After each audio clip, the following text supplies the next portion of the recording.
ಯಮಧರ್ಮನೆಂದು ಕೇಳಿದ್ದೇವೆ. ಹೊರಟು ಬಂದ ಕಾರ್ಯ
ಅವರಿಗೆ ಪ್ರೀತಿಯ ಮಗನಾಗಿ ಜನಿಸಿದವರಾರು ಯಮಧರ್ಮರಾಯ ನನ್ನನ್ನು ಕೊಂಡಾಡುತ್ತಾರೆ.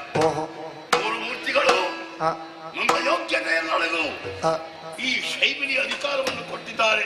ಸರಿ, ಭೂಮಿಯಲ್ಲಿ 84 ಲಕ್ಷ ಜೀವಿಗಳಿದ್ದಾವೆ.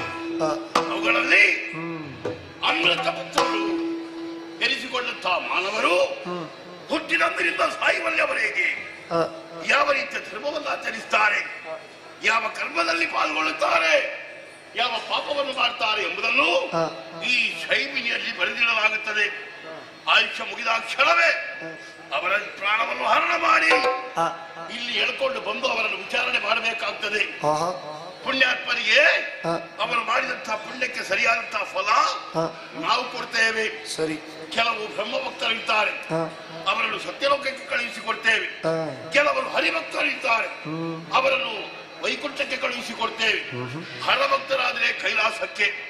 ಇನ್ನು ಕೆಲವರು ಸ್ವಲ್ಪ ಕಡಿಮೆ ಆದಂತಹ ಪುಣ್ಯವನ್ನು ಸಂಪಾದನೆ ಮಾಡಿದ್ರೆ ಅವರನ್ನು ದೇವಲೋಕಕ್ಕೆ ಕಳುಹಿಸಿಕೊಡ್ತೇವೆ. ಆಮೇಲೆ ಪಾಪಿಗಳಿಗೆ ಏನು ಅಂತ ಕೇಳಿದ್ರೆ, ಪಾಪಿಗಳಿಗಿದೆ ಶಿಕ್ಷೆ ಇಲ್ಲಿ ಕುಂಬಿ ಪಾಕ, ರೌರವ ನರಕ, ಆಮೇಲೆ ದಾರ ಒಳಗೆ ನಮ್ಮವರು ಬೇಕಾದ ರೀತಿಯಲ್ಲಿ ಶಿಕ್ಷೆಯನ್ನು ಕೊಡುವಂತವರು. ಹಾಗಾದ್ರೆ ದಂಡಧರನಾದಂತಹ ನಾನು ನ್ಯಾಯಾಧೀಶನಾಗಿದ್ದೇನೆ, ಓಲಗಸ್ತನಾಗಿ ಕುಳಿತಿದ್ದೇನೆ. ಬಂದವರ ವಿಚಾರಣೆ ಆಗಬೇಕಾಗಿದೆ. ಬಂದವರ ವಿಚಾರಣೆ ಮಾಡಬೇಕು ಅಂತಾದ್ರೆ ಇವ ಬೇಕಲ್ಲ, ಯಾರು? ಚಿತ್ರಗುಪ್ತ.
ಯಮಧರ್ಮರಾಯ. ಯಮಧರ್ಮರಾಯರೇ ವಂದಿಸಿಕೊಂಡಿದ್ದೇನೆ. ಒಳ್ಳೇದಾಗ್ಲಿ ಒಳ್ಳೇದಾಗ್ಲಿ.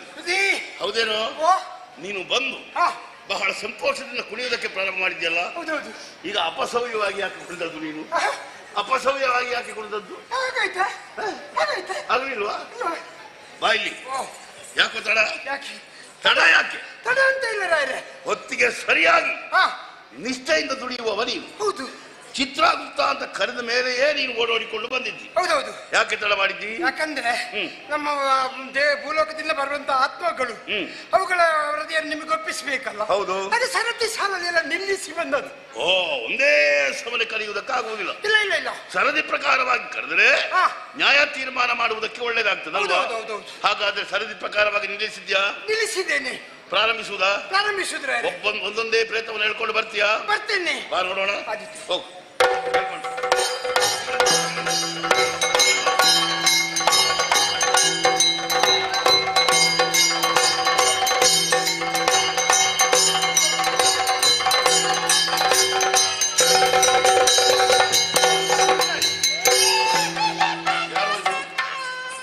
ಏನಿವ? ಇದೊಂದು ಹೆಣ್ಣಿನ ಆತ್ಮ. ಹೆಣ್ಣಿನ ಆತ್ಮ? ಹೌದೌದು. ಹೆಣ್ಣಿನ ಆತ್ಮನಾಗಿ ಕಾಣುವುದಿಲ್ಲ? ಅಲ್ಲ, ಅದು ಆತ್ಮ ಅಲ್ವ ಕಾಣುದು? ಈಗ ಆತ್ಮ ಕಾಣುವುದಿಲ್ಲ. ಅದು ಆತ್ಮ ಅಲ್ಲ. ಆಗಲಿ. ಏನು ವಿಷಯ? ಇವಳ ಹೆಸರು ಪೋಯಿನಿ ಅಂತ. ಇಲ್ಲಿಗೆ ಹೆಸರು ಪೋಯಿನಿ. ಹಾಗೊಂದು ಹೆಸರು ಉಂಟೇನು? ಮೋಹಿನಿ. ಮೋಹಿನಿ. ಮೋಹಿನಿ ಉತ್ತಮ ಕುಲದಲ್ಲಿ ಹುಟ್ಟಿದವಳು ರಾಯರೇ. ಮೋಹನ ಮತ್ತು ಮೋಹಿನಿ ಅಲ್ವಾ? ಮೋಹನ ಇಲ್ಲ ಅದರಲ್ಲಿ. ಮೋಹನ ಇಲ್ವಾ? ಮೋಹನ ಇಲ್ಲ. ಮೋಹಿನಿ. ಮೋಹಿನಿ ಉತ್ತಮ ಕುಲದಲ್ಲಿ ಹುಟ್ಟಿದವಳು. ಇವಳು ವಿದ್ಯಾವಂತಳಾಗಬೇಕು ಅಂತ ಇವಳನ್ನು ಗುರುಮಠಕ್ಕೆ ಸೇರಿಸಿದ್ರು ತಂದೆ ತಾಯಿಗಳು. ಒಳ್ಳೇದು ಒಳ್ಳೇದು. ವಿದ್ಯೆ ಕಲಿತಿದ್ದಳು. ಆ ಸಮಯದಲ್ಲಿ ಪ್ರಾಯಪ್ರಬುದ್ಧಳಾದಳು. ಪ್ರಾಯಪ್ರಬುದ್ಧಳಾದ ಮೇಲೆ ಸಣ್ಣವರಾದ ಮೇಲೆ ದೊಡ್ಡವರಾಗಲೇಬೇಕು. ದೊಡ್ಡವರಾದ ಮೇಲೆ ಪ್ರಾಯಪ್ರಬುದ್ಧರಾಗಲೇಬೇಕು. ಪ್ರಾಯಪ್ರಬುದ್ಧರಾದ ಮೇಲೆ ಮುದುಕರಾಗಲೇಬೇಕು. ಗೊತ್ತಾಯ್ತಲ್ಲ? ಅದೌದು. ಆಗ ಇವಳಿಗೆ ಸ್ವಲ್ಪ ಹುಚ್ಚು ಪ್ರಾರಂಭ ಆಯ್ತು. ಹೌದಾ? ಈಗ ಹುಚ್ಚಿನಿಂದಲೇ ಬಂದದ್ದು ಇಲ್ಲಿಗೆ? ಹುಚ್ಚು ಇದೆಲ್ಲ ಮತ್ತೆ ಇದೆಲ್ಲ ಮತ್ತೇನು? ಇದು ಅದೇನು ಹುಚ್ಚು? ಗಂಡಿನ ಹುಚ್ಚು ಹೇಳ್ತಾರೆ ಹಾಗೆ. ಹಾಗೆ ಪ್ರಾಯಪ್ರಬುದ್ಧರಾದವರಿಗೆ ಯಾರಿಗೆ ಆಗಿಲ್ಲ ಅಂತದ್ದೊಂದು ಆಗ್ತದೆ ಸಂದರ್ಭ. ಹೌದೌದು. ಆದ್ರೆ ಹೆಚ್ಚಾಗಬಾರ್ದಲ್ಲ. ಇವಳಿಗೆ ಸ್ವಲ್ಪ ಹೆಚ್ಚಾಯ್ತು. ಏನದು? ಇದ್ದವರಿಗೆಲ್ಲ ಪತ್ರ ಬರೆಯುವುದು, ಪ್ರೀತಿಸಿ ನಾನು ಹಾಗೆ ಮಾಡ್ತೇನೆ. ಪ್ರೇಮ ಪತ್ರ ಬರೆಯುವುದು, ಅವರಿಂದ ಹಣ ಎಲ್ಲ ತೆಕ್ಕೊಳ್ಳುದು, ಹೀಗೆ ಹಣ ಮಾಡ್ತಾ ಇದ್ದಳು. ಹೌದೌದು. ಆಮೇಲೆ ಗುರುಗಳಿಗೆ ಗೊತ್ತಾಯ್ತು. ಗುರುಗಳು ಗುರುಮಠದಿಂದ ಹೊರಗೆ ಹಾಕಿತ್ತು. ಇವಳು ಮನೆಗೆ ಹೋದ್ಲು. ಇವಳ ಬುದ್ಧಿ ಗೊತ್ತಿದೆ ತಂದೆ ತಾಯಿಗಳು ಇವಳಿಗೊಂದು ಮದುವೆ ಮಾಡಿದ್ರು. ಒಳ್ಳೆ ಕೆಲಸ ಮಾಡಿದ್ರು. ಒಳ್ಳೆ ಕೆಲಸ ಅಂತಾರೆ ಇದೆ. ಮತ್ತೆ ಮದುವೆ ಮಾಡುವುದಂದ್ರೆ ಒಳ್ಳೆ ಕೆಲಸ. ಅದು ಒಳ್ಳೆ ಕೆಲಸ. ಮದುವೆ ಆದವರು ಅಡುಗೆ ಮಾಡುವವರು ಅಡುಗೆ ಮಾಡುತ್ತ ಇವಳು ಮನೆಯಲ್ಲಿರುವುದು. ಅವರು ಅಡುಗೆಗಂತ ಎಲ್ಲಿ ಹೋಗುದು. ಒಂದು ದಿವಸ ಅವರು ಅಡುಗೆ ಮಾಡಿ ಮನೆಗೆ ಬರುವಾಗ ನೆರೆ ಮನೆಯವನೊಟ್ಟಿಗೆ ಇವಳಿದ್ದು. ಹೌದೌದೌದು. ಆಗಲಿ, ಮಾತಾಡೋದಕ್ಕೆ ಜನ ಬೇಕಲ್ಲ. ಮಾತಾಡಿದ ಕರ್ಮ ಮಾತಾಡುದ ಯಾರಿಗೆ ಗೊತ್ತು? ಬೇರೆಯವರ ಮನೆ ಹುಡುಗಿಯಿಂದ ಎಂತ ಮಾತಾಡುದ್ರ ಅದೆಲ್ಲ ಹಾಗಲ್ವೋ? ಮತ್ತೆ ಮನಕ್ಕೆ ಬೇಸರವಾದ್ರೆ ಹತ್ತಿರದ ಮನೆಯವರಲ್ಲಿ ಮಾತನಾಡುವುದು ಪರಿಪಾಠ ಇರ್ತದೆ ಲೋಕದಲ್ಲಿ. ಅದು ನೆರೆ ಕರೆ ಹೆಂಗಸರು ಅದ್ರ ಚಿಂತಿಲ್ಲ. ಗಂಡಸರ ಕರ್ಮ ಮಾತಾಡುದ ಇವರು. ಹೆಂಗಸರಲ್ಲಿ ಇದ್ರೆ ಗಂಡಸರಲ್ಲಿ ಮಾತಾಡ್ಬೇಕಲ್ಲ. ಅದು ಗಂಡ ಇಲ್ಲದ ಗೆಂತರ ಇದೆ. ಹೌದಾ? ಗಂಡ ಇಲ್ಲದಾಗ ಇದನ್ನು ನೋಡಿದ ಗಂಡ ಬಿಸಿಯಾಗಿ ಕೋಪ ಬಂದು ಇನ್ನು ಇಂತ ಹೆಂಡತಿ ಬೇಡ ಅಂತ ಅವರೇ ಬಾವಿಗೆ ಹಾರಿ ಸತ್ತು ಹೋದ್ರು. ಸತ್ತು ಹೋದ? ಬಂದಾಗಿದೆ. ಅವ ಬಂದಿದ್ದಾನ? ಅವು ಬಂದು ಕೆಲವು ದಿವಸ ಆಯ್ತು. ಹಾಗಾದ್ರೆ ಇವಳನ್ನು ಕಾಯ್ತಾ ಇದ್ದಾನೆ ಅಂತ ಕಾಣ್ತದಲ್ವಾ? ಕಾಯುದ ಕರ್ಮೆ ಬೇಡ, ಹೆಂಡತಿ ಬೇಡ ಅಂತಲೇ ಬಾವಿಗೆ ಹಾರಿ. ಹೌದಾ? ಹೌದೌದು. ಆಮೇಲೆ ಇವರನ್ನು ಹೇಳುವವರು ಕೇಳುವವರು ಯಾರು ಇಲ್ಲ ರಾಯರೇ. ಆಮೇಲೆ ಇವಳು ಮಾಡಿದ್ದೇ ಆಟ. ಸರಿ ಆಯ್ತು. ಹಾಗೆ ಬಂದು ಏನೋ ಎಲ್ಲ ಗಂಡಸರನ್ನು ಸೇರಿಕೊಂಡು ಇವಳಿಗೆ ರೋಗ ಬಂತು. ರೋಗ ಬಂದು ಸತ್ತು. ಆಮೇಲೆ ಇಲ್ಲಿಗೆ ಬಂದಳು. ಇವಳಿಗೆ ಸರಿಯಾದಂತ ಶಿಕ್ಷೆ ಆಗಲೇಬೇಕು ಅಲ್ವಾ? ಹೌದೌದು. ರೌರವ ನರಕ ಕಳುಹಿಸಿಕೊಡವನು. ಆದಿತ್ತು, ಬಾ ಹೋಗಿ.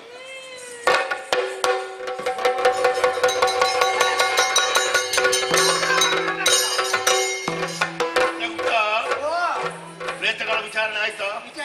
ಬಂದವರದೆಲ್ಲ ಮುಗೀತಾ? ಏಯ್ ಇಲ್ಲ, ಏನೋ ಮನಸ್ಸಿಗೊಂದು ಸಂಶಯ ಮೂಡ್ತಾ ಇದೆ. ಯಾವುದೋ ಒಂದು ಪ್ರೇತ ಬರುವುದಕ್ಕಿದೆ ಅಂತ ಮನಸ್ಸು ಹೇಳ್ತಾ ಇದೆ. ನೋಡು, ಬಿಡಿಸ್ತೇನೆ. ಏನು ಅದು ಪ್ರೇತಗಳ ಬರ್ಬೇಕಾದ ಪಟ್ಟಿಯ ಅದರಲ್ಲಿ ಮೋಹನ ಇದ್ದಾರ? ಮೋಹನ ಮುಚ್ಚಲು ಇದರಲ್ಲಿ ಇಲ್ಲ. ಇಲ್ವಾ? ಯಾಕಿಲ್ಲ? ಬೇರೆ ಕೆಲಸ ಉಂಟು. ಅದು ಸಲ ಸೇರಿಸಬೇಕಿತ್ತಲ್ಲ. ಇದರಲ್ಲಿ ಸಿದ್ದಗಟ್ಟ ಸದಾಶಿವ ಇದ್ದಾನೆ, ಅವ ಹೋಗ್ಲಿಕ್ಕೆ ಉಂಟು ಅವರಿಗೆ. ಹೋಗ್ತೇನೆ. ಆಮೇಲೆ ಎಲ್ಲ ಜಗನ್ನಾಥ, ಆಮೇಲೆ ಜಯಪ್ರಕಾಶ ಪೆರ್ಮುದೆ ಹೋಗ್ಲೇಬೇಕು, ಒಟ್ಟಿಗೆ ಹೋಗುದು. ಆಮೇಲೆ ಆಮೇಲೆ ಪ್ರಜ್ವಲ ಗುರುವಾಯಿನ ಕೆರೆ ಅವ ಒಂದು ಸಲ ತಟ್ಟಿ ಬಂದದ್ದು ಇಲ್ಲಿಗೆ ಬಂದು. ಹೌದು, ನಾವು ನೋಡ್ಲಿಲ್ಲ, ಇಲ್ಲಿಗೆ ಆಗ್ಲೇ ಆಗ್ತಿತ್ತು. ಅಲ್ಲ, ನೀನು ನೋಡಿದ್ರೆ ಆಗ್ಲಿಕ್ಕಿಲ್ಲ, ಅವ ಹಿಂದೆ ಬರ್ಲಿಕ್ಕಿಲ್ಲ. ಆಮೇಲೆ ಒಂದುಂಟು, ಏನು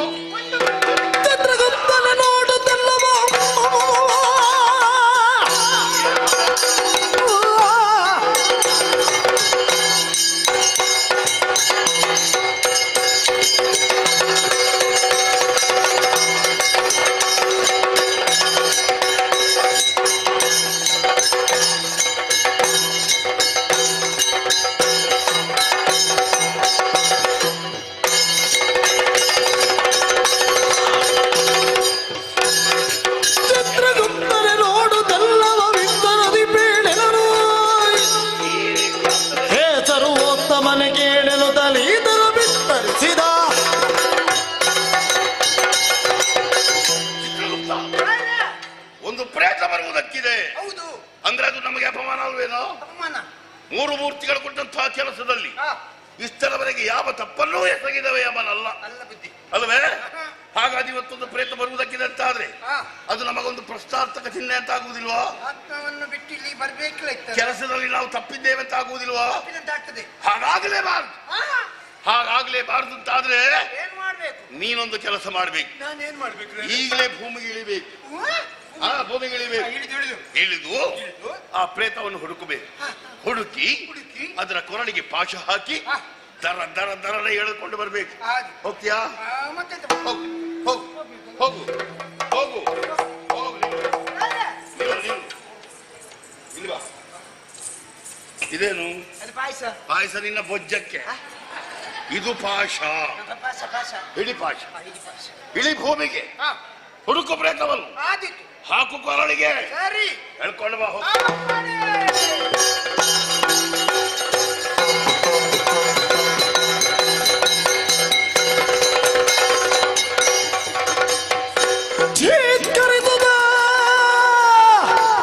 ಸಿದ್ಧಕುಮಾರನ ಪ್ರೇತವು ಅಂಡಳೆಯುತ್ತಿರುತ್ತದಾಗ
ಭೂಮಿ ಸ್ಪರ್ಶದಿಂದಾಗಿ ಈ ರೀತಿ ಆಗುವುದಕ್ಕೆ ಕಾರಣವಾಯಿತು.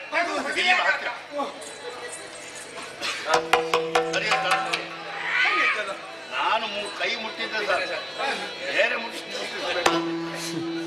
ನಿಮ್ಮ ಕೈಯೇ ಹಾಗೆ ಮುಟ್ಟಿದ್ರೆ ಸರ್, ಬೇರೆ ಮುಟ್ಟಿಸಬೇಕು ಅಂತಲೇ ಇಲ್ಲ. ಏನಿವನ ವಿಷಯ? ಇವನು ಭೂಮಿಪನಾಗಿ ಭುವನವನು ಪಾಲಿತದೆ. ಶಿವ ಎಂಬ ಸದಿಯ ಬಿಟ್ಟ ವಿಚಾರದಿಂದ ತ್ರೈಲೋಕ ಸುಂದರಿಯ ಮೇಳ ಕುದ ತನ್ನ ಫೂಲನೆಯನ್ನು ಕೊಟ್ಟು ಕಾಡು ಮಾಡಿಗನು.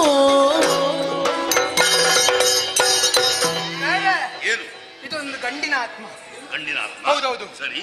ಇವ ಒಂದು ಊರಿನ ಅರಸ, ಒಂದು ನಾಡಿನ ಅರಸ, ರುದ್ರಪುರ ಎನ್ನುವಂತ ಊರಿನ ಅರಸ. ಓಹೋ, ಕ್ಷತ್ರಿಯ ವಂಶದಲ್ಲಿ ಜನಿಸಿದವ. ಹೌದ್ರಾರೆ. ಏನು? ಕಾಶಿ ದೇಶದ ಅರಸನ ಮಗಳೊಂದಿಗೆ ಅವನ ಮದುವೆ ಆಯಿತು. ಒಳ್ಳೆಯದು. ಹಿಂದೆ ಬರುವಂತಹ ಸಮಯದಲ್ಲಿ ರಾಕ್ಷಸಿಯೊಬ್ಬಳ ಕೈಯನ್ನು ಇವ ಕಡಿದ. ಹೌದಾ? ಹೌದು, ಕೈ ಕಡಿದ. ಯಾಕೋ? ಹೆಣ್ಣನ್ನು ಕೈ ಕಡಿದ. ಅವಳು ಘೋರ ರೂಪಿ ಇದ್ಲು, ಪುರುಷಾತಿಕ್ರಮಣ ಮಾಡ್ಲಿಕ್ಕೆ ಮೈ ಮೇಲೆ ಬಂದ್ಲು. ಆಗ ಅವಳ ಕೈಗಳು ಇರಬಾರ್ದು ಅಂತೇಳಿ ಕೈಗಳನ್ನು ತುಂಡು ಮಾಡಿದ್ದೇನೆ ನಾನು. ಓಹೋ, ಹಾಗೆ. ಅವಳು ಪುರುಷಾತಿಕ್ರಮಣ ಮಾಡಿದ್ಲು. ಹೌದು. ಹಾಗಾಗಿ ಅವಳ ಕೈಗಳನ್ನು ಕತ್ತರಿಸಿ ಬಿಟ್ಟು. ಕಪ್ಪು ಕಪ್ಪು ಘೋರ ರೂಪಿ ಅವಳು. ಕಪ್ಪಿದ್ರೆ ಘೋರ ಅಂತ ಆಗ್ತದೋ? ಕಪ್ಪಿದ್ರೆ ಕೆಲವರು ಅದನ್ನು ಲಕ್ಷಣ ಅಂತ ಕರೀತಾರೆ, ಗೊತ್ತಾ ನಿನಗೆ? ಒಪ್ಪಿದೆ ಅಂತ ಹೇಳ್ತಾರೆ. ಕಪ್ಪಿದ್ದೆಲ್ಲ ಘೋರ ಆಗುವುದಿಲ್ಲ, ಕಪ್ಪಿದ್ದೆಲ್ಲ ಪರಿಮಳವೂ ಇರ್ತದೆ, ಗೊತ್ತಾಯ್ತಲ್ಲ? ಮುಂದೆ ಆಮೇಲೆ ನಾಡಿಗೆ ಬಂದ. ಹೆಂಡತಿ ಸ್ವಲ್ಪ ಸಮಯ ಇದ್ದ, ಪುನಃ ವನವಿಹಾರಕ್ಕೆ ಅಂತ ಕಾಡನ್ನು ಸೇರಿಕೊಂಡ. ರಾಜರಾದವ ವನವಿಹಾರ ಮಾಡುವುದು ಧರ್ಮ. ಮುಂದೇನಾಯ್ತು? ಅಲ್ಲಿ ಒಬ್ಬಳು ತ್ರೈಲೋಕ ಸುಂದರಿ ಅನ್ನಂತ ಹುಡುಗಿ ಸಿಕ್ಕಿದ್ಲು. ತ್ರೈಲೋಕ ಸುಂದರಿ? ಹೌದೌದು. ಅಲ್ಲಿ ಚಂದದವಳು. ಅವಳೊಂದಿಗೆ ಇವ ಕಾಲವನ್ನು ಕಳೆಯುತ್ತಾ ಇದ್ದ. ಕಕ್ಕಂದಾಡುವುದಕ್ಕೆ ಪ್ರಾರಂಭ ಮಾಡಿದ. ನಾಡಿನ ವ್ಯವಸ್ಥೆಯನ್ನೇ ಮರೆತು ಬಿಟ್ಟ. ನಾಡನ್ನು ಮರೆತು ಅವಳ ಜೊತೆಯಲ್ಲಿಯೇ ಇರುವುದಕ್ಕೆ ಕಾರಣ. ಹೌದೌದೌದು. ಹೌದೇನೋ? ಏನೋ ಅದು? ನಾಡಿನಲ್ಲಿದ್ದು ಪ್ರಜೆಗಳನ್ನು ಚೆನ್ನಾಗಿ ಕಾಪಾಡಿಕೊಂಡು ಬಂದು ಹೆಂಡತಿಯನ್ನು ಸುಖವಾಗಿರಿಸಿ ನೀನು ಅವಳನ್ನು ಸಂತೋಷಪಡಿಸಬೇಕಿತ್ತು. ಹೌದು. ವನವಿಹಾರಕ್ಕಿಂತ ಹೋದವ ನೀನು. ಹೆಂಡತಿಗೊಂದು ಆಶೆ ಇರುವುದಲ್ವಾ? ಹೌದು. ಅವಳನ್ನು ಕರ್ಕೊಂಡು ಹೋಗ್ಬೇಕಿತ್ತು. ಕರ್ಕೊಂಡು ಹೋಗ್ಲಿಲ್ಲ. ಯಾಕೆ ಹೋಗ್ಲಿಲ್ಲ? ಚೊರೆ ಅಂಡೆ ಅವಳು. ಚೊರೆ ಅಂಡೆ ಅಂದ್ರೆ ಎಂತದ್ದು? ಚೈಕ್ ಪೈಂಕ್ ಮಾತಾಡ್ತಲೇ ಇರೋದು. ಮಾತಾಡ ಹುಚ್ಚಿಯ? ಹುಚ್ಚಿ ಅಲ್ಲ, ಗಂಡನ ಹತ್ರ ಏನೇನೋ ಮಾತಾಡುದು. ಏನೇನೋ ಅಂದ್ರೆ? ಹಾಗೆ ತಿರುಗಾಟಕ್ಕೆ ಬೇಡ ಅಂತೇಳಿ ಮನೆಯಲ್ಲಿ ಬಿಟ್ಟು ಬಂದಿದ್ದೇನೆ ಅವಳನ್ನು. ಓಹೋ, ಹಾಗೆ. ಚೊರೆ ಅಂಡೆ ಅವಳು ನಿನ್ನ ಬೆನ್ನು ಬಿಡುವುದಿಲ್ಲ, ನಾನು ಬರ್ತೇನೆ ಅಂತ ಹಠ ಹಿಡಿಯುತ್ತಾಳೆ. ಹಾಗಾಗಿ ನೀನು ಅವಳನ್ನು ಬಿಟ್ಟು ಹೋದೆ. ಸರಿ, ಬಿಟ್ಟು ಹೋದವ ಮತ್ತೊಂದು ಹೆಣ್ಣಿನ ಜೊತೆಯಲ್ಲಿ ಚಕ್ಕಂದಾಡುವುದಕ್ಕೆ ಪ್ರಾರಂಭ ಮಾಡಿದ್ಯಲ್ಲ, ಇದು ಸರಿಯಾ? ಇದು ಸರಿಯಾ? ಮತ್ತೆ ತಪ್ಪು. ನೀನ್ ರಾಜ ಹೌದಾ? ರಾಜರಾದವ ಹೇಗಿರ್ಬೇಕು? ಪ್ರಜೆಗಳಿಗೆ ಆದರ್ಶಪ್ರಾಯರಾಗಿರ್ಬೇಕು. ತಂದೆಯ ಸ್ಥಾನದಲ್ಲಿರುವಂತಹ ರಾಜ ಪ್ರಜೆಗಳೆಲ್ಲ ಮಕ್ಕಳ ಸ್ಥಾನದಲ್ಲಿರುವವರು ಅವರನ್ನು ಕಾಪಾಡಿಕೊಂಡು ಬರಬೇಕು ಎಂಬ ವಿವೇಕ ನಿನಗೆ ಇಲ್ಲದೆ ಹೋಯ್ತಾ? ಅದನ್ನೆಲ್ಲ ಮರೆತು ಅವಳ ಜೊತೆ ಚಕ್ಕಂದಾಡ್ತಾ ಪ್ರಾರಂಭ ಮಾಡಿದ್ಯಲ್ಲ. ಬಹು ಅಲ್ಲಪ್ಪ, ಎಷ್ಟು ಮದುವೆ ಆಗ್ಬೋದು. ಎಲ್ಲಿ ಬರ್ದದ್ದು? ಯಾರು ಬರ್ದದ್ದು? ಯಾರೋ ಬರ್ದಿಟ್ಟಿದ್ದಾರಂತ ಅದನ್ನೇ ಮಾಡುವುದಕ್ಕೆ ಹೋಗುವುದಲ್ಲ, ಸ್ವಲ್ಪ ಯೋಚನೆ ಮಾಡಬೇಕು. ಈಗ ಅದರಲ್ಲಿ ತಪ್ಪೇನಪ್ಪ? ತಪ್ಪೇ.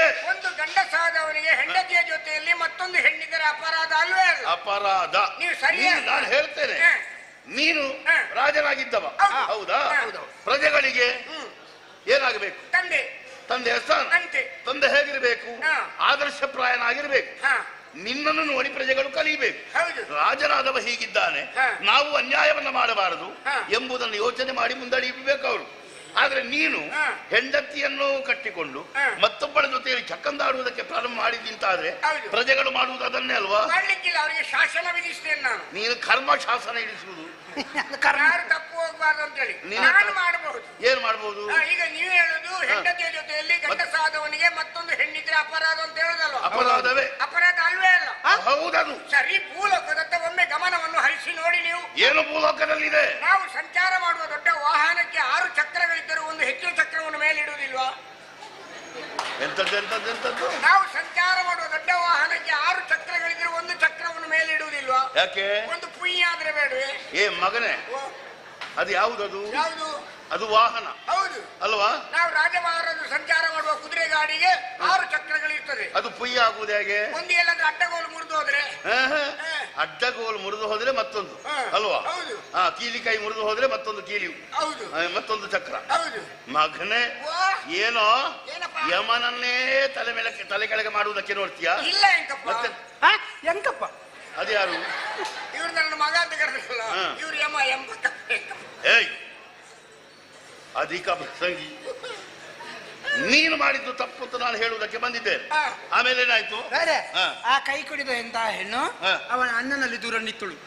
ಅವ ಸೇನಾ ಸಮೇತನಾಗಿ ಬಂದು ಯುದ್ಧವಾಯಿತು, ಅಲ್ಲಿದ್ದವರನ್ನು ಕೊಂದು ಇವನ ಹೆಂಡತಿಯನ್ನು ಹೇಳ್ಕೊಂಡು ಹೋದ. ಈಗ ಯಾಕೆ ಕೂಗುದು? ಯಾಕೆ ಏನ್ ಮಾಡ್ತಿದ್ದಿ? ಓ, ನೀನು ಅವನ ತಲೆ ಕಡಿತಿದ್ದಿ. ನೀನು ಊರಿನಲ್ಲಿಲ್ಲ, ಊರು ನಿನಗೆ ನೆನಪಿಲ್ಲ, ಹೆಂಡತಿಯ ನೆನಪಿಲ್ಲ. ಅವನು ಎಳ್ಕೊಂಡು ಹೋದ ಮೇಲೆ ನೆನಪಾದ್ರು ನಿನಗೆ. ಪಾಪಿ ಮಗನೇ, ಮುಂದೆ ಕಥೆ ಏನಾಯ್ತು? ಈ ವಿಷಯ ಇವನಿಗೆ ಗೊತ್ತಾಯ್ತು. ಯುದ್ಧಕ್ಕೆ ಬಂದು ರಾಕ್ಷಸನಲ್ಲಿ ಯುದ್ಧ ಮಾಡುವಂತಹ ಸಮಯದಲ್ಲಿ ಅವನಿಂದ ಇವ ಹತನಾಗಿ ಹೋದ. ಸತ್ತು ಹೋದ. ಹೌದಾ? ಹೌದೌದೌದು.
ಮತ್ತೇನು ನಿನ್ನ ಧ್ವನಿ?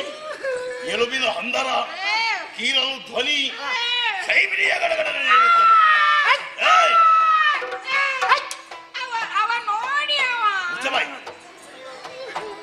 ನೀನೊಬ್ಬ ರಾಜ, ಹುಟ್ಟಿದಂದಿನಿಂದ ಸಾಯುವಲ್ಲಿಯವರೆಗೆ ಯಾವ ರೀತಿಯ ಧರ್ಮವನ್ನು ಆಚರಿಸಿದವನಲ್ಲ, ಯಾವ ಕರ್ಮವನ್ನು ಮಾಡಿದವನಲ್ಲ, ಅನ್ಯಾಯವನ್ನೇ ಮಾಡಿದ್ದು. ಲವಲೇಶವಾದ್ರೂ ಪುಣ್ಯ ಸಂಪಾದನೆ ಮಾಡಿದ್ದೀಯೇನೋ ನೀನು? ನಿನ್ನಂತವನು ಭೂಮಿಯಲ್ಲಿ ಉಳಿಬೇಕಾ? ಒಂದು ವೇಳೆ ಉಳಿಯುತ್ತಿದ್ದಾದ್ರೆ ಭೂಮಿಯೇ ತಲೆ ಕೆಳಗಾಗಿ ಹೋದಿ, ಶೈಮಿನಿಯನ್ನು ಸೇರಿದ್ದಿ. ಯಮ ಭಟರನಿಗೆ ಶಿಕ್ಷೆ ಕೊಡುವುದು ನಾನೇ ಕೊಡ್ತೇನೆ.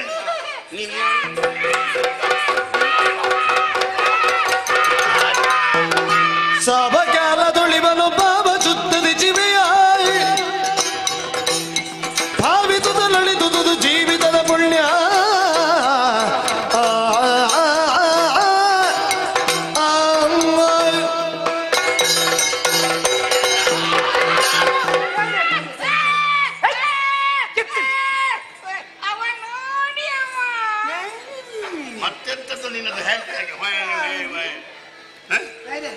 ನೀವೇ ಶಿಕ್ಷೆ ಕೊಡುವುದಕ್ಕೆ ಮುಂದಾಗಿದ್ದೀರಲ್ಲ? ಕೊಡ್ತೇನೆ ಶಿಕ್ಷೆ. ಸ್ವಲ್ಪ ನಿಲ್ಲಿ. ಅವನ ತಲೆ ಬುಳ್ಳೆ ಹೊಡೆಯುತ್ತೇನೆ. ಹೌದೌದು, ಅವ ಪಾಪ ಮಾಡಿದ್ದಾನೆ, ಅದಕ್ಕಾಗಿ ನೀವು ಶಿಕ್ಷೆ ಕೊಡುದು ಅಂತ ಯೋಚನೆ ಮಾಡುವಾಗ ಹೌದು, ಒಂದು ಪುಣ್ಯ ಕೆಲಸ ಮಾಡಿದ್ದಾನೆ.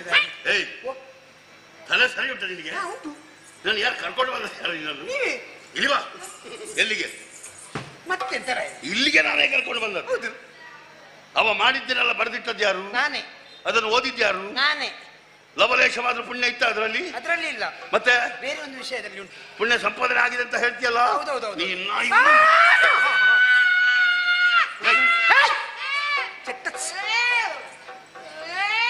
ಇಲ್ಲೂ ಬೊಬ್ಬೆ ಹೊಡಿಲಿಕ್ಕೆ ಹೊತ್ತಾಗ್ಲಿಲ್ಲ. ಕೂತ್ಕೋ.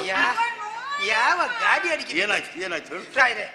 ಇವ ರಾಕ್ಷಸನಲ್ಲಿ ಯುದ್ಧ ಮಾಡಿ ಸಾಯುವಂತಹ ಸಮಯದಲ್ಲಿ ಶಿವೆ ಶಿವೆ ಶಿವೆ ಅಂತ ಹೇಳ್ತಿದ್ದ. ಹುಚ್ಚಪ್ಪ, ಅವನ ಹೆಂಡತಿಯ ಹೆಸರು ಶಿವೆ. ಹೌದೌದು ಅಲ್ವಾ? ಹೌದು. ಸಾಯುವ ಕಾಲದಲ್ಲಿ ಯಾರೇ ಆಗಿರಲಿ, ಪ್ರಾಣೋತ್ಕ್ರಮಣ ಸ್ಥಿತಿಯಲ್ಲಿ ತನ್ನ ಹತ್ತಿರದವರು ಯಾರಿರ್ತಾರೋ ಅವರ ಹೆಸರನ್ನು ಹೇಳಿಯೇ ಸಾಯುವುದು. ಗೊತ್ತಾಯ್ತಲ್ಲ? ಅವರಲ್ಲಿ ಮಾತನಾಡಿಯೇ ಸಾಯುವುದು. ಹೌದೌದು, ಗೊತ್ತಾಯ್ತಲ್ಲ? ಅವ ಹಾಗೆ ಮಾಡಿದ್ದಾನೆ. ಏನಾಯ್ತು ಅದರಲ್ಲಿ? ಹಾಗೆ ಮಾಡಿದ್ರು ಒಂದು ವಿಚಾರ ಇದೆ. ಏನು? ನಮ್ಮ ಕುಲದೇವರು ಶಿವೆ ಅಲ್ವಿ? ಪರಮೇಶ್ವರನ ಹೆಂಡತಿ ಶಿವೆ. ಪರಮೇಶ್ವರನ ಮಡದಿ ಶಿವೆ. ಹೌದು. ಶಿವನ ಹೆಂಡತಿ ಶಿವೆ. ಹೌದೌದು. ಶಿವೆ ಇವನ ಹೆಂಡತಿ ಆದ್ರೂ ಹೆಸರು ಮಾತ್ರ ಅಲ್ಲಿಗೆ ಸಲ್ತದೆ. ಅಲ್ಲಿಗೆ ಸಲ್ತದೆ. ಅದಕ್ಕಾಗಿ ಪುಣ್ಯ ಸ್ವಲ್ಪ ಪುಣ್ಯ ಉಂಟು. ಆ ಪುಣ್ಯಕ್ಕೆ ಏನಾದ್ರೂ ಕೊಡ್ಬೇಕು ಅಲ್ವಾ? ಆಮೇಲೆ ಶಿಕ್ಷೆ. ಹೌದೌದು. ಅಯ್ಯ, ಪುಣ್ಯ ಸಂಪಾದನೆ ಮಾಡಿದವ ನೀನಲ್ಲ, ಸಾಯುವ ಕಾಲಕ್ಕೆ ಆಗಿ ಹೋಗಿದೆ. ಅದಕ್ಕಾಗಿ ಒಲಿದು ನಿನಗೊಂದು ವರವನ್ನ ಕೊಡ್ತೇನೆ. ಏನು ಬೇಕು?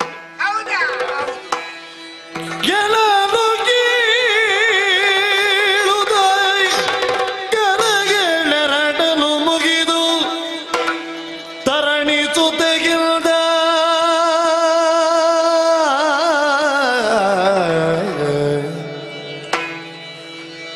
ಕರುಣನಿಧಿ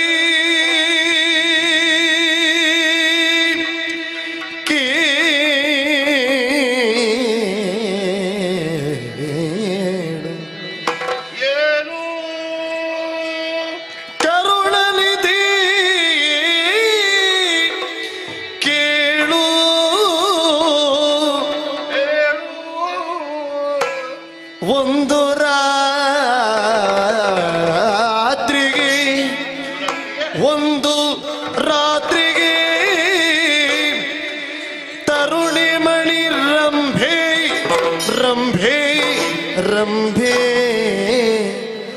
ತರುಣಿ ಮಣಿ ರಂಭೆಯಳ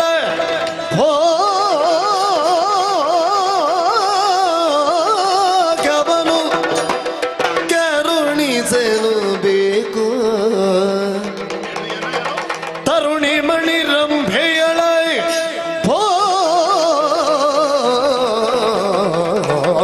ಹೋಗವನು ಕರುಣಿಸಲು ಬೇಕು.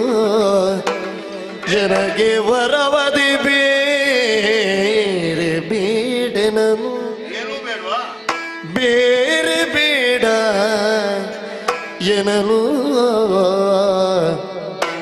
ಕರುಣನಿಧಿ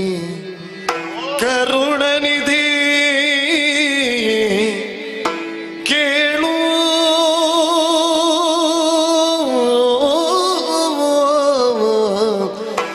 ಓ ಕರುಣನಿಧಿ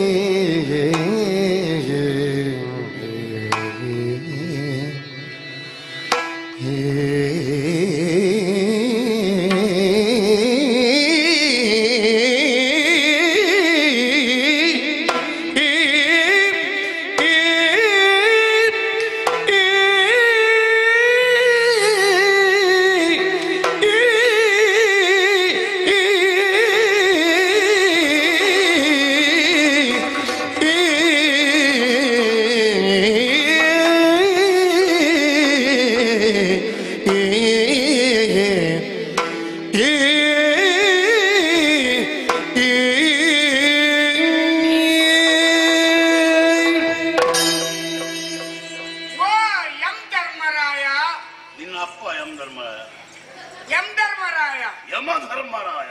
ಹೌದು. ನನಗೆ ವರ ಕೊಡುವುದು ಸತ್ಯವೇ? ಖಂಡಿತ ಸತ್ಯ. ಹಾಗಾದ್ರೆ ನನಗೆ ಬೇರೇನು ಬೇಡ. ಹೇಳ್ಕೊಂಡೋಗಿ ನಾನು ಬೇರೆ ಏನು ಬೇಡ ಎನ್ನುವುದರ್ಥ ಯಾವುದಾದ್ರೊಂದು ಬೇಕೆಂದಲ್ಲವೇ? ಏನು ಬೇಕು? ನನಗೆ ವರ ಕೊಡುವುದು ಸತ್ಯವೇ ಹೌದಾಗಿದ್ರೆ ಸತ್ಯವೇ ಹೌದಾಗಿದ್ರೆ ಹೌದಾ? ಇಡೀ ದಿವಸದ ರಾತ್ರಿಗೆ ತರುಣಿ ಮಣಿ ರಂಭೆಯ ಸುಖ ಬೇಕು.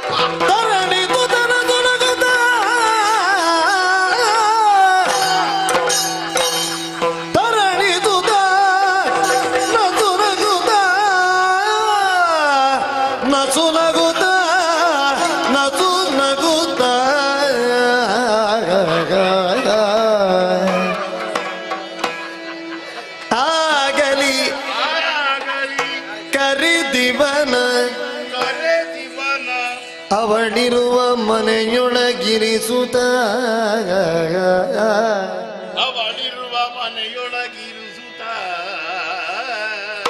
ಆಗಲಿ ಕರಿದಿವನ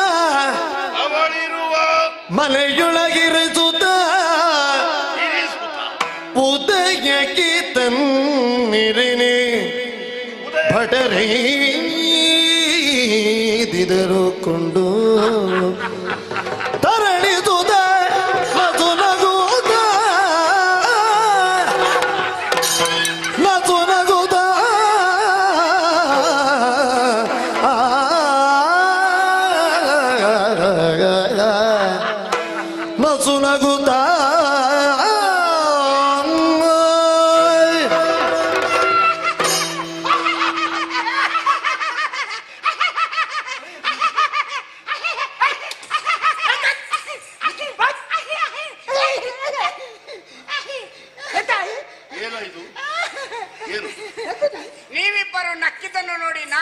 ನಕ್ಕಿದ್ದಲ್ಲವೇ?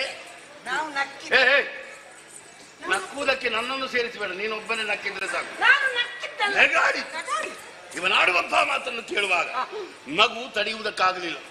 ನಗು ಉಕ್ಕಿ ಉಕ್ಕಿ ಬಂತು. ಎಲುಬಿನ ಹಂದರ ವರ ಒಂದು ಏನು ಬೇಕು ಅಂತ ಕೇಳಿದ್ರೆ ಒಂದು ರಾತ್ರಿಯ ಮಟ್ಟಿಗೆ ರಂಬೆಯ ಸುಖ ಬೇಕು ಅಂತ ಕೇಳ್ತಾ ಇದ್ದಾನಲ್ಲ, ಇವನಿಗೆ ಏನು ಎಷ್ಟು ಹುಚ್ಚಿ ಆದ್ರೆ ಹೇಳಿ ಆಗಿದೆ. ಕೊಡ್ಲೇಬೇಕಾದ್ರು ನಮ್ಮ ಧರ್ಮ. ಆಯ್ತು ಇಲ್ಲಿ ಬಾ. ಉಗ್ರಾಣಿ ನಕ್ಕ ಕೊಡ್ತೇನೆ. ಇಲ್ಲಿ ಬಾ. ನೀನೀಗ ಒಂದು ಕೆಲಸ ಮಾಡ್ಬೇಕು. ಏನ್ರೇ? ಇವನನ್ನು ಕರ್ಕೊಂಡು ಹೋಗ್ಬೇಕು. ಕರ್ಕೊಂಡು ಹೋಗಿ ರಂಬೆ ಅಂತಃಪುರದೊಳಗೆ ಬಿಡ್ಬೇಕು. ಆಮೇಲೆ ಹೊರಗೆ ಬಾಗಿಲಲ್ಲಿ ಕಾವಲಿರ್ಬೇಕು. ನಾಳೆ ಉದಯಕ್ಕೆ ಅವನನ್ನು ಕರ್ಕೊಂಡು ಬರ್ಬೇಕು. ನಾನು ಅವನನ್ನು ಅಲ್ಲಿ ಬಾಗಿಲಲ್ಲಿ ಹೊರಗೆ ನಾನು ನಿಮ್ಮ ಉದ್ಯೋಗಕ್ಕೆ ರಾಜೀನಾಮೆ. ಯಾರಿಗೆ? ನಿನ್ನ ರಾಜೀನಾಮೆಯನ್ನು ನಾನು ಅಂಗೀಕರಿಸಿದ್ದೇನೆ. ಯಾಕೋ? ಮತ್ತೆಂತ ರಂಬೆ ಮನೆ ಭಕ್ಷಣ ನಾನು ಕಾಯ್ಬೇಕು. ಒಂದು ತಿಂಗಳು ಪೂರ್ತಿ ಆಗಲಿಲ್ಲ, ಈಗಲೇ ಹಾಗಲ್ವೋ? ಮತ್ತೆ ನಾನು ಹೇಳಿದ್ದೆ ಯಾಕೆ? ಬೇರೆಯವರ ಜೊತೆಯಲ್ಲಿ ಕಳುಹಿಸಿ ಕೊಡಬಹುದು. ಕೊಟ್ರೆ ಏನಾಗುತ್ತದೆ? ಏನಾಗ್ತದೆ? ಇವ ತಪ್ಪಿಸಿ ಓಡಿ ಹೋದ್ರೆ ಹುಡುಕುವುದು ಯಾರು ಇವನನ್ನು? ಓ, ಇವರನ್ನೆಲ್ಲ ಕಳುಹಿಸಬಹುದು ಈ ಪುಟ್ಟ ಮಕ್ಕಳನ್ನು. ಅವರು ಹುಡುಕುವಾಗ ಇವ ಎಲ್ಲಿ ಮಾಯವಾಗಿ ಹೋಗ್ತಾರಂತ ಹೇಳುವುದಕ್ಕಾಗುವುದು ಅಲ್ವಾ? ಹಾಗಾಗಿ ಜವಾಬ್ದಾರಿಯುತವಾದಂತಹ ನಿನ್ನಲ್ಲಿಯೇ ಹೇಳುವುದು. ಅದಕ್ಕಾಗಿ ಉಗ್ರಾಣಿ ಆಗ್ಲಿ ಕರ್ಕೊಂಡು ಹೋಗು. ರಂಬೆ ಅಂತಃಪುರದೊಳಗೆ ಬಿಡು. ಹೊರಗೆ ಬಾಗಿಲಲ್ಲಿ ಕಾವಲಿರು. ನಾಳೆ ಉದಯಕ್ಕೆ ಕರ್ಕೊಂಡು ಬಾ. ಗೊತ್ತಾಯ್ತಲ್ಲ? ಅಲ್ಲಿ ಕೂತ್ಕೊಂಡಿರ್ಬೇಕು, ಆ ಕಡೆ ಈ ಕಡೆ ಹೋಗಬೇಡ. ಯಮಧರ್ಮರಾಯ ಇನ್ನೊಮ್ಮೆ ಸರಿಯಾಗಿ ಹೇಳಿ ನನ್ನನ್ನು ರಂಬೆ ಮನೆಗೆ ಕರ್ಕೊಂಡು ಹೋಗ್ಬೇಕಂತ ಹೇಳಿ. ಯಾಕೆ? ಇಲ್ಲಿಂದ ರಂಬೆ ಮನೆಗೆ ಅಂತ ಹೇಳಿ ಕರ್ಕೊಂಡೋಗಿ ನನ್ನನ್ನು ಊರು ಶಿವನೆಯಲ್ಲಿ ಬಿಟ್ಟು ಇವ ರಂಬೆ ಮನೆಗೆ ಹೋದ್ರು ಹೋದ. ಅವನಿಗೆ ರಂಬೆ ಯಾರು ಊರ್ವಶಿ ಯಾರು ಅಂತ ಚೆನ್ನಾಗಿ ಗೊತ್ತಿದೆ. ಅವ ನೋಡುವುದಕ್ಕೆ ಮಾತ್ರ ಪಾಪದವರ ಹಾಗೆ ಕಾಣುವುದು.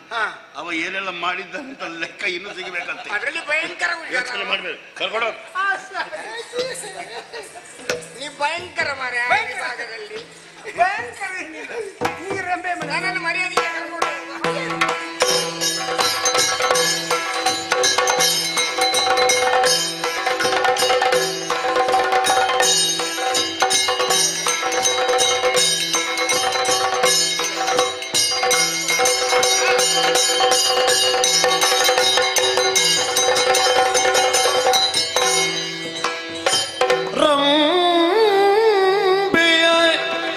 ಮನೆಯೊಳಗಿರಿಸುತ್ತ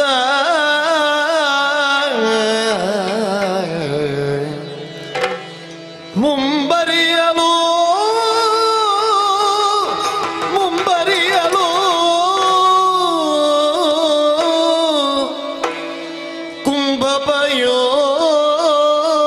ಕುಂಭಪಯೋಧರೆಯ ಕಂಡ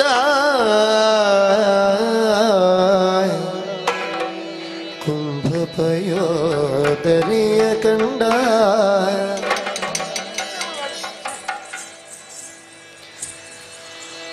ಮುಂಬರಿಯಲು ರಂಬೆಯನು ನೋಡಿದ.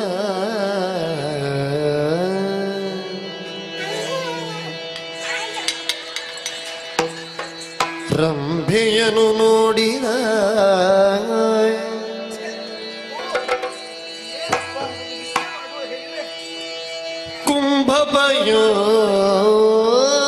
ಕುಂಭಪಯೋಧರೆಯ ನೃಪ ನೋಡಿದ. ಇಲ್ಲಿ ಬಂದು ಕುಳಿತಿರುವ ಕಾರಣಗಳೇನದಿತ್ತು, ಕುಳಿತಿರುವ ಕಾರಣಗಳೇನದಿತ್ತು, ಮಾರ್ಮಿಕ ಮೊದಲ ಇದೆಯಾ ಖಂಡಿಯ ವಿಚಾರಿ ಬರದೆ ಇದೆಯಾ?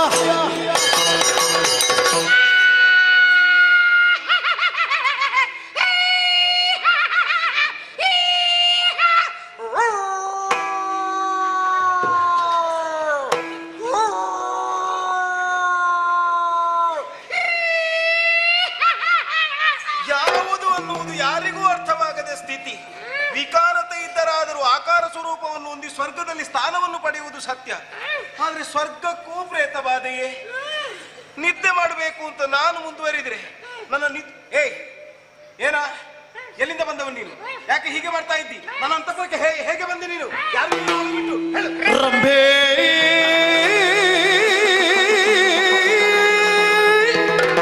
ನಾರಿಮಣಿ ರಂಬೆ ಕೇಳು, ನಾರಿಮಣಿ ರಂಬೆ ಕೇಳು, ನಾರಿಮಣಿ ರಂಬೆ ಕೇಳು. ಓ ನಾರಿಮಣಿ ರಂಬೆ ರಂಬೆ ರಂಬೆ ರಂಬೆ ರಂಬೆ ರಂಬೆ ರಂಬೆ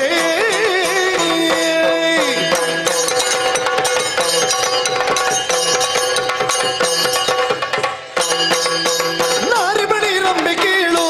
ಯಮನವರ ದಾರದಿವು ಬಂದಿದ್ದಾಳು, ಯಮನವರ ದಾರದಿವು ಬಂದಿದ್ದಾಳು. ಓ ರಂಬೆ ಕೇಳು, ಓ ರಂಬೆ ಕೇಳು.